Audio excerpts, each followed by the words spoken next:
Salut tout le monde. Aujourd'hui nous avons les lots de tombola d'engins neufs ou quasi neufs ou inutilisés qui vont partir. Enfin je vais bien sûr encore les emballer, on va pas les envoyer comme ça. Nous avons tous ces gagnants là qui nous ont contactés. Nous avons donc Novidrone qui est donc droniste, vous avez deviné, qui a envie de CCLRC. Il a donc joué avec nous et il a gagné le Plasma Edge édition spéciale Gun Metal. Il y a 4 amortisseurs hydrauliques dedans, c'est un kit complet à monter avec son électro d'origine, plus, donc, je te le rappelle, les batteries NIMH qui vont avec. Moi j'ai encore ajouté une LiPo Z6000, puisque tu as un chargeur multifonction qui peut charger les NIMH et les LiPo, et un petit combo brushless sympa, pas trop violent, pour ces petites Tamiya. Donc ça se trouve sous plein de marques différentes, ce moteur là. C'est un 3300 kV. C'est pas aussi balèze qu'un 3650, puisque tu vois au milieu le corps est plus petit. Mais justement c'est pas trop pour ces engins là. Il y a un petit vario 60 ampères avec. Et la carte de prog. Le vario d'origine Tamiya peut faire tourner du brushless, mais il doit impérativement être à capteur. Donc dans ce domaine là, si vous avez des varios Tamiya et que vous voulez mettre un moteur à capteur sans dépenser trop cher, les moteurs surpasse qui sont bleus vont avec. Attention par contre, les Quick Run aussi, au tour minute max. Donc les Pro Tamiya, dites-nous combien de tours max ce truc peut prendre. Parce que tu peux pas aller trop loin, je crois 3000-3500 kV, ça équivaut à du, je crois, peut-être jusqu'à 13 tours 5. Après le vario a des problèmes, il coupe parce qu'il est pas assez balèze. C'est pas que c'est pas assez costaud l'ensemble, c'est que c'est pas assez costaud pour ces moteurs parce que c'est largement suffisant. Là qu'un petit 3300 kV avec l'étagement d'origine qui est pour le charbon, ce petit machin là va déjà rouler tranquille un petit 50. Ce qui va bien, ça sera pas trop pour la machine. Tu as le kit de roulement encore avec. Franchement, c'est ce qu'il faut. Les spécialistes Tamiya m'ont précisé aussi que sur le Vario, tu peux programmer même pour le lithium-ion un cutoff élevé à 6 volts. Donc ça ira aussi bien sûr pour le LiPo, parce que comme dit, tu mets normalement pas des moteurs qui consomment trop, qui forcent trop sur ce variateur avec ce moteur et sur les petites tables là. Du coup ça se passe bien. De toute façon tu sentiras le lac de puissance coupé avant si tu gardes le variateur Tamiya parce que tu as envie de rester origine. Tu peux bien sûr aussi te payer un moteur Tamiya avec, fais-toi plaisir, tu as droit de faire ce que tu as envie. Ce qu'il y a après, c'est que les surpasses ils sont à 20 balles. Donc moi je trouve ça sympa, tu achètes ton petit kit Tamiya charbon, tu achètes le kit de roulement 8-10 € et tu prends encore un moteur à 20 balles et tu es parti sur une petite brushless qui roule quand même 45-50 pour du petit 1 dixième. Moi je trouve ça large, ok. Blaboul donc a gagné la STR8 RG, là on a déjà causé en vidéo, si vous l'avez pas vu c'est que ça va arriver, ou que tu as dormi, ça c'est toujours le truc qui est rigolo. Nous avons RC Minimois 62 qui a gagné le Crobol, et ça me fait plaisir parce que Minimois, ça fait longtemps aussi qu'il est avec nous, donc il m'a contacté à temps. Et ben donc alors le Crobol, je répète, qui est à nouveau en charbon mais avec un étagement plus petit, donc 35 en 2S, un petit 55 en 3S, la 2S est avec, je sais même plus si j'ai balancé une 3S dedans, s'il m'en restait une ou pas. Non. Donc tu es en 2S avec une petite 3S 1005 ou 2002, tu pourras rouler un peu plus fort. Tu as déjà le support réglable, donc si tu as envie de te mettre un petit brushless, fais-le. Bon là c'est sympa parce que tu as l'ensemble radio, récepteur, variateur, tout ça en un, qui fonctionne bien sur le Crobol. On a Bigrat, t'en t'oublie pas, t'inquiète pas, on va causer plus tard de ta machine, puisqu'on va la préparer. Et checker si tout est bien propre et tout fonctionne. J'ai pas encore pu l'essayer du coup, si je peux encore cette semaine. Bigrat, je vais essayer encore de faire un petit run, mais je peux pas te le promettre. Tu vois un peu ce que ça donne. De l'autre côté, après, on espère aussi que toi, tu nous feras une vidéo retour pour nous montrer comment tu te sers de ta caisse et si tu es content ou pas. Alors, nous avons Grégoire qui a gagné l'Arlo Buggy. Là en 2S, ça suffira large. Hein, gaffe. En 3S, tu as vu, il roule tranquille entre 85 et 90 km/h, c'est certain. Attention, je t'ai remis donc la meilleure des deux radios qu'on avait reçues avec. Tu as donc un petit flou sur la direction et les gaz.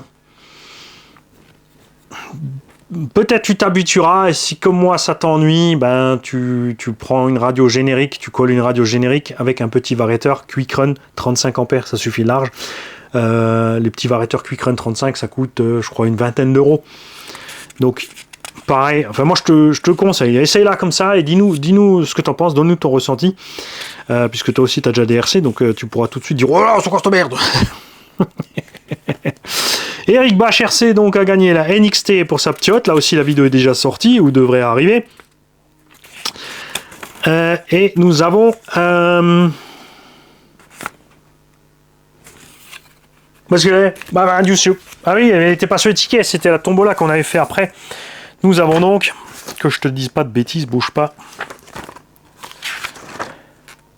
C'est Nadine Giraud qui a gagné les 3 mini 1/28e.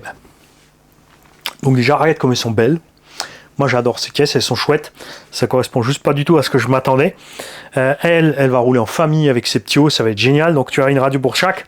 Chacune a été marquée parce que, contrairement à beaucoup de chinoiseries, tu ne peux pas allumer une radio, une machine, ça se reconnaît pas.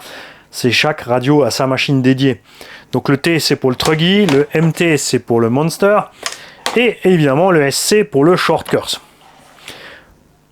Tu as encore 5 petits plots avec pour pouvoir faire un circuit sympa. Ce qui va bien en général, c'est une ligne droite, un virage, un petit zigzag sa deuxième partie et retour au départ. Ça c'est le circuit de base que tu peux faire. Tu peux aussi juste commencer en ovale pour que les petits s'habituent. Tu peux faire du zigzag, tu peux faire des parcours chronométrés par exemple avec les petits.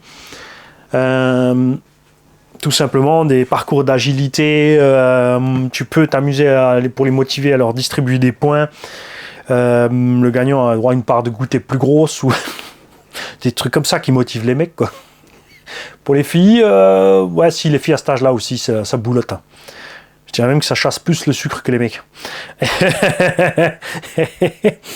Ça se recharge donc par la radio et les batteries qui étaient dedans n'ont pas tenu longtemps, elles étaient déjà mortes. Mais grâce bien sûr à tonton Pipil, nous avons tout ce qu'il faut. Je vais donc te mettre les Pipil avec. Il faut 4 par radio, ça suffit pour charger un paquet de fois la machine. Je ne vais pas les mettre dedans, je te mettrai dans la boîte pour éviter bien sûr que ça se décharge en cours de route ou qu'il y ait quoi que ce soit. Et pareil, hein, si vous avez l'occasion de nous faire une petite vidéo de la famille qui s'amuse dans le salon à faire les zigzags, ça serait génial. Donc attention, si tu as de la moquette, ça va être le pied. Si tu as du carrelage, ça va être très glissant. Donc faites gaffe à ça. Les roues, je te le confirme, c'est juste, faut tirer dessus pour les enlever et les remettre si jamais tu dois les changer. Pièce dispo chez Projo High Tech, sur commande, et pas de souci, tu lui dis ce qu'il te faut. Puis voilà. C'est pas fini puisque nous avons bien sûr encore la Kyosho piste à montrer, le FS Tank qui a été gagné aussi par Chris Honda.